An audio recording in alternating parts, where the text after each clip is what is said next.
Welcome, everyone. We are so glad to have you here. What a beautiful day to be at the zoo, isn't it? Yes, indeed. And I'll be talking to both you as well as our virtual audience that's joining us online. Definitely, we had to limit attendance in person, and but we are so glad that we can have both all of you online that are watching as well as those of you in person. Um, Great day to have a celebration of a ribbon cutting, both for the Welcome Plaza as well as the new Flamingo Lagoon behind me. Um, I would like to first of all start with thanking our board members. We have a few of them here today in person and many more of them online. We are really fortunate to be guided by a board of directors made up of so many community leaders.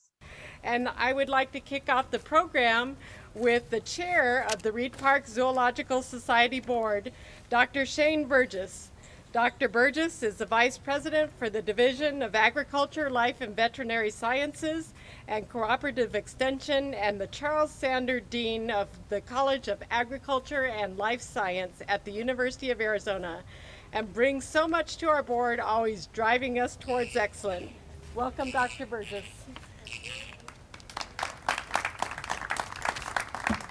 Well, thank you, Nancy. It's great to see everybody here. It's great to be out here. Finally, a little bit of warm weather. I've been freezing all winter. I really hate our cold winters. So, on behalf of the Reid Park Zoological Society Board, I want to thank you all for being here with us today in person and online. And I want to thank the City of Tucson, who owns Reid Park Zoo, for their support and their continued vision as we grow into the future. I'd first like to introduce you to Laura Hamway. She's the new director of Tucson Parks and Recreation. Maybe, Laura, if you could stand up and say hi.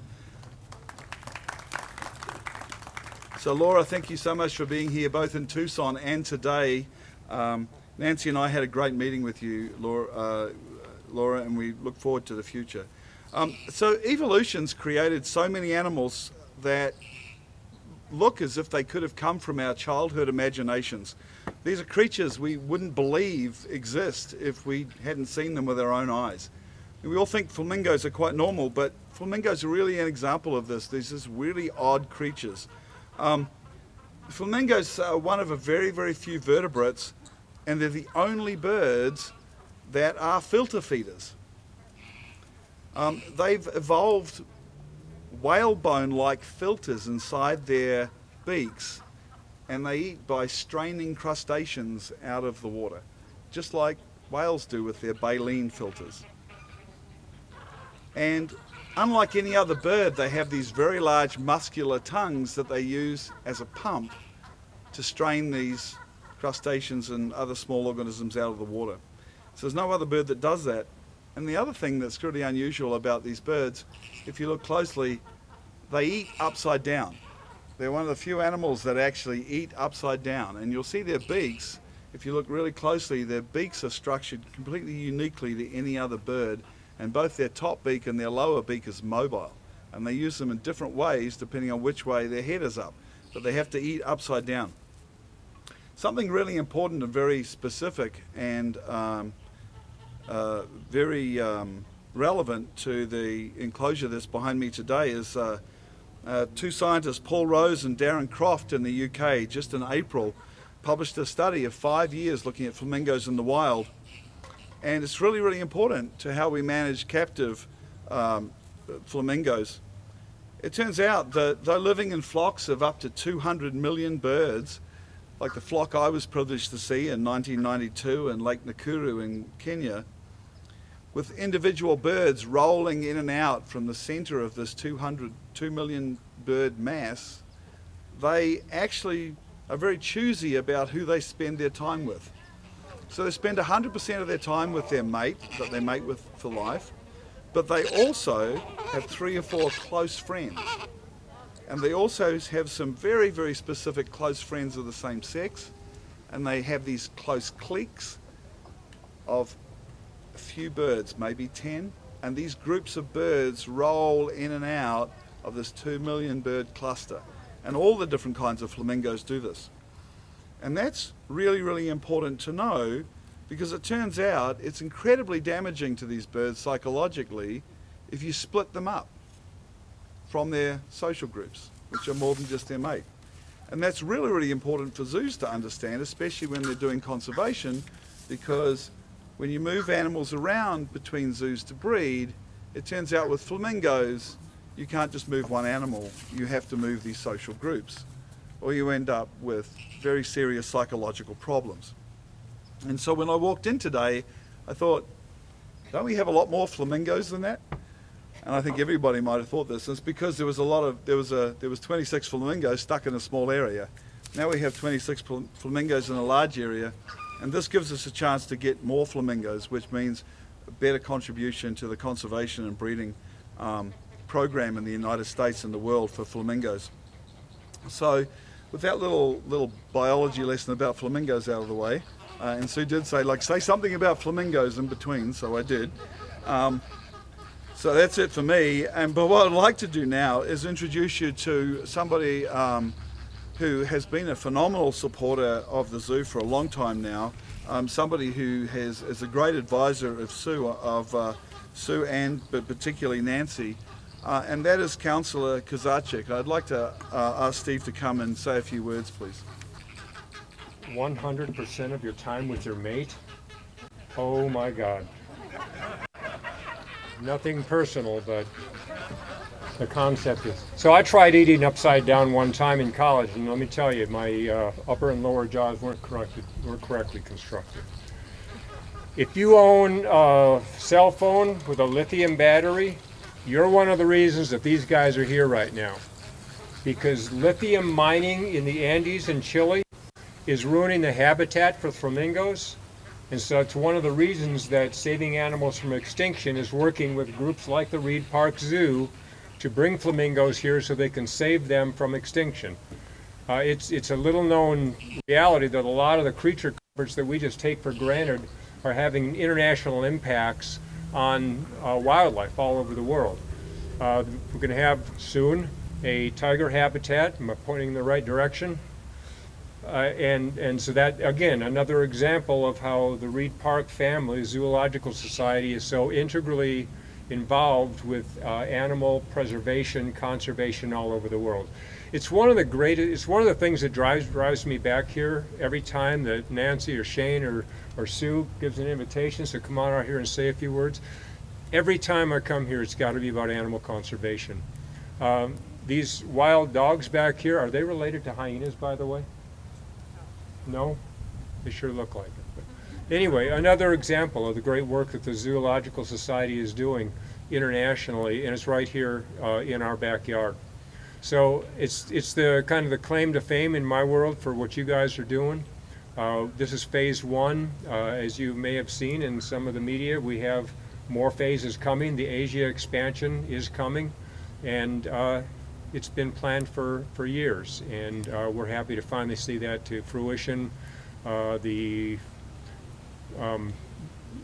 guaranteed maximum price, the GMP for the construction, is about in place. We're going to have a notice to proceed fairly soon, and you'll see construction happening probably April, May-ish over here to the west of us. So, yeah. So. Anyway, I won't take any more time. I just wanted to say thank you to all the folks involved in the conservation effort, the international conservation effort. And while these guys don't look like they're particularly endangered, in fact they are, and that's why they're here. And so thank you to all the donors who are so important in keeping this kind of effort going, and all of what the zoo is up to. So thanks a lot. Thanks.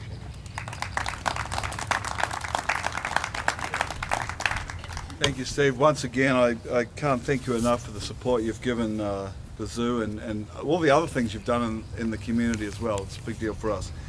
So several years ago, recognising his contributions to Reid Park Zoo, the Welcome Plaza that we're in today was named for former Parks Director and Community Leader Jim Ronstadt. And Jim is here with us today. We're really honoured that he was able to be here with us today, and I'd like to ask Jim to come up and say a few words. It's a real pleasure to be here today, and I want to thank the Society and the foundation for the wonderful job that they've been doing here. Penzi and Nandy would not be here without the work and the effort that they have made for your zoo. When I came to Parks and Recreation, we had Mary's Little Lamb, Peter Rabbit's Farm, the cow jumped over the moon, and a few other petting animals for what they called the petting zoo. It wasn't until Sabu arrived and Mayor Lou Murphy discovered that there was an item in the budget that said zoo, and he wanted to know what the heck was going on with the city of Tucson. Well, our zoo has grown. It's a real pleasure to be here. The flamingos first arrived in Tucson thanks to the Ruggeros. Anthony and Mildred came to see me one day and said, we want to do something for the zoo. And they liked the plaza that was over where the flamingos used to be. They put in a water feature and a mill with millstones, and that started the flamingo enclosure. This is fabulous what you all have been able to accomplish. And the Ruggeros have set up a trust fund, and the zoo is a beneficiary together with the Arizona Sonora Desert Museum, and that will go on for many, many years. So thank you again for having me. It's a real pleasure to be here, and I look forward to seeing the expansion of the zoo. Thank you, Jim. It was a pleasure to hear some of the history of the zoo. I know you saw a lot between 78 and 98, so thank you also for sharing the relationship that you built with the Ruggiero family. Really, almost every project in the zoo that you see has been touched by the trust and what was done through that. I can take off my mask here. And so much of what we have here at Reid Park Zoo was really made possible through our donors. And I'd like to bring up now the chair of Reid Park Zoo Foundation, Nate Clark, to show our appreciation for our donors.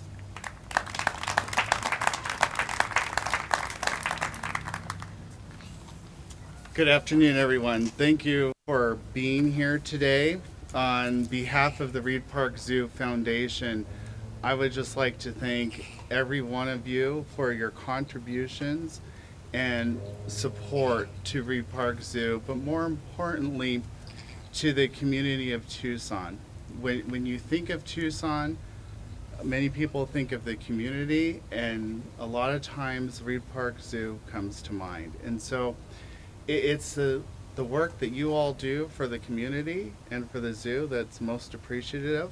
And on behalf of the foundation, I thank you for that. There are 4 key donors that I would like to recognize today. The donors for the Welcome Plaza are the AJ and MD Ruggiero Memorial Foundation, Dia Shirley, and then for the Flamingo Lagoon, that's just amazing as well. Key donors are Miss Ellen Lewis, who is joining us today. Hello, Ellen, from virtually.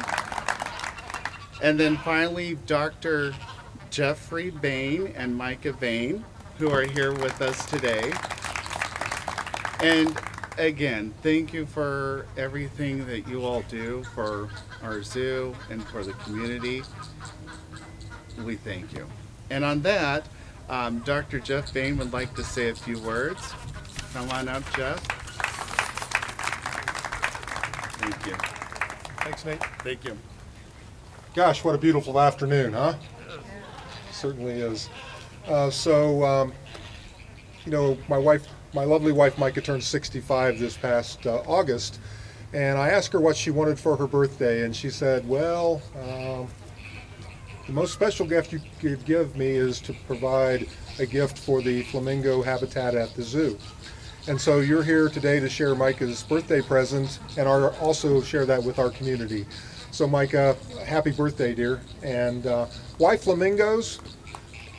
Well, when we moved here 11 years ago from the Cleveland, Ohio area, and we had a group of friends, and the symbol of our friendship and a lot of fun we had was the flamingo. And so this is also a celebration that represents an important part of our life.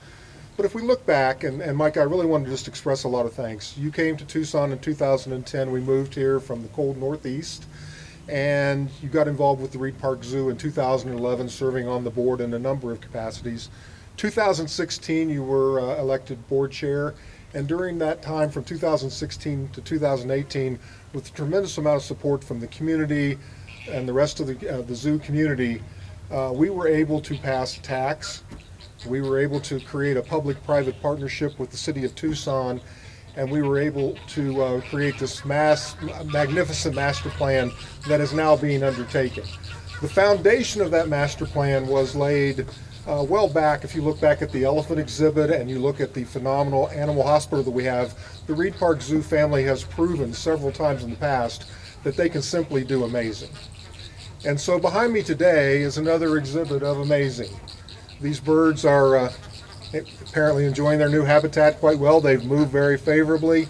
And so Micah, from myself and from all of us, thank you for your hard work in making those things possible with the partnership of a great many people that are here with us today, in person and obviously online. You know, it's an interesting time for us to be at the zoo and to be involved in this. We have a lot of work left to do. This exhibit, if you think back to the other exhibit that the Flamingos had just a week ago, this is transformational. This is phenomenal. And the master plan that we are enacting with your help and your continued support is going to make Reid Park Zoo a destination zoo and a proud part of our community. So I ask you all, keep up the great work, and please enjoy this beautiful day and enjoy this exhibit like those fabulous flamingos behind me are. Thank you all. Thank you, Jeff, and thank you, Micah, for all that you've done. What a difference you have made for Reid Park Zoo, and we greatly appreciate it. I have a few other folks that we want to thank, and I'll start first with our volunteers. Reid Park Zoo has over 300 volunteers, over 100 docents. What a great group, and I know many of them are listening online, and a number of them are here in person. Thank you to all of our volunteers, from docents to board members to animal care volunteers. Reid Park Zoo would not be what it is without the power of volunteers. So join me in giving them all a hand.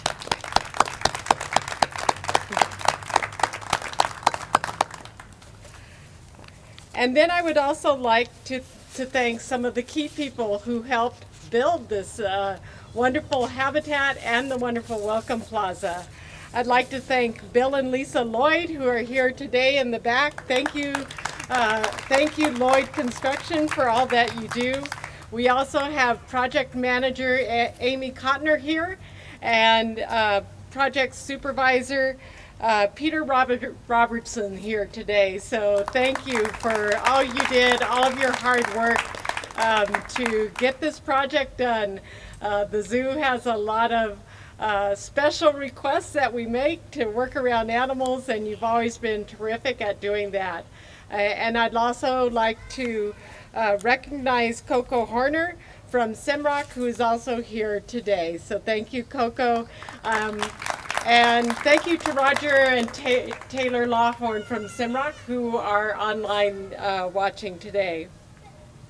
I'd like to thank Ace Torrey of Torrey Design, the architect for the project. I hope Ace is watching online today in New Orleans. I know he's looking forward to a time when we can travel and be back here.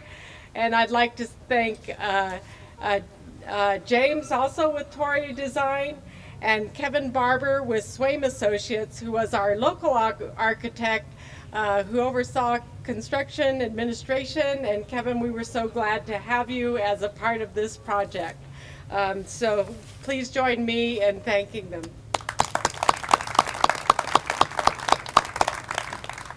And now I have someone who is going to introduce the birds to us. So would our Director of Zoo Operations, Dr. Sue Tajelski, join us? Great, thanks, Nancy. I'm just absolutely thrilled to be here today to see the birds here in their new habitat. Reid Park Zoo's had flamingos as part of our collection since 1968, but many visitors never ever found them. So they lived sometime with parrots, sometimes alone as just a group of flamingos. And you all know that they're tucked back in the mill, which is a really lush, beautiful area. But oftentimes our guests would say, oh, you have flamingos at the zoo? Well, I missed that part. That will never happen again. They are front and center, and it'll be pretty hard to miss these birds. They made their way up to the front of the zoo. The most frequently asked question is, how did they get here? You walked them up? Did they walk up all together in a line, 26, one behind the other? And they did, but they were in human hands. So the birds annually get physicals, and that consists of blood draws, a physical examination, vaccinations against things like West Nile disease. They get dewormed, all kinds of exciting parts of their physical. Usually that happens, and then very quickly they are returned back to their habitat, back to the old mill. This year, after their physical, they got to see some of the other animals here at the zoo. So they walked past the squirrel monkeys, the lion, the jaguar, animals they never knew shared the same home here at Reid Park Zoo. And when they made it up to their new habitat, that was, of course, for them exciting, for our staff, terrifying. So flamingos, you design a habitat hoping it will meet all of their needs. But, you know, when you move into a new home, sometimes it's not just easy and comfortable. And the most critical part is when you first walk through the door. Does it feel right? Are you at ease? And so the first 4 flamingos, as Shane mentioned, they do like to be in cliques. And our group of flamingos has very strong cliques. The zookeepers delight in telling about their little social lives. The first 4 birds that were set down, they were released on the grassy area, and the hope was that they would just take a few steps. But the veterinarian, myself, others that have cared for these birds knew that's the best option. The worst option is they run full tilt into the fence. And so, you know, we talked through all the ways you might prevent that, but at the end of the day, we had faith in the birds and set them down. They tried to kind of paddle with their legs when they're first set down. So you wait until the paddling stops, and then at some point you just have to take your hands off the bird. And all 4 immediately went to the fresh water. They jumped into the pond, and they bathed and bathed and bathed and got all of their feathers fixed. They preened them, so, you know, when they're handled, the feathers get messed a bit. They worked hard to look beautiful again, and then all the other pairs, as they came to join them 2 by 2, released into this new habitat. Every one, well, 25 of the birds all ended up together in one group, but there's always got to be one contrarian in every party, and his name is Ducky, and he ran the opposite direction. So we only had one flamingo that ran the length of the grass and just stopped and looked around, and then decided he would join the flock. And so the first few days and nights, they've all been in the pool. They get out a little bit. They do have a feeding pool specifically for eating and not having that food in their primary water source. And so that's towards the back of the habitat. They haven't yet learned to get there, so we're gradually teaching them to get out of the water, go to their feeding pool, and then get back in. And I would expect nesting after such a big disruption, as exciting as it is to move to a new habitat, nesting may not happen this season, that they may need a break a year to settle in, really feel good and comfortable in their home. And Shane, you're right, they look like, wow, there's 26 there.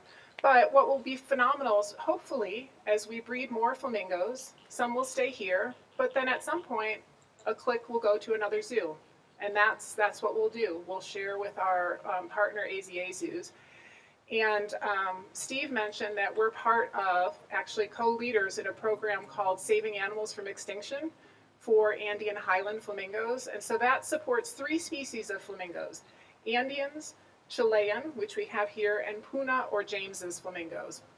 And it's an effort to raise awareness, to talk about what the conservation needs are. And again, Steve did a wonderful job for me already about what some of the efforts are that we will undertake to help wild flamingos. But some of the most important things at the very root, we have this last year has taught us very well why we need zoos. For anyone who's had a meeting over Zoom or Teams or Google Meets, you know what it's like to sit in the room and be apart from people. You know what that distance feels like. It's so different than when you're in a room together having a meeting and really interacting well. That's the difference between watching flamingos in a video and seeing them here at our zoo. So not everyone will be able to see flamingos in the wild. Some of us are fortunate to have had that opportunity, but everyone in Tucson will be able to see Chilean flamingos here at the zoo. And with that, I'm going to hand it back to Nancy. Thank you, Sue. So very well said, and really speaking to the individuality of each bird. And now we're going to move into the ribbon cutting.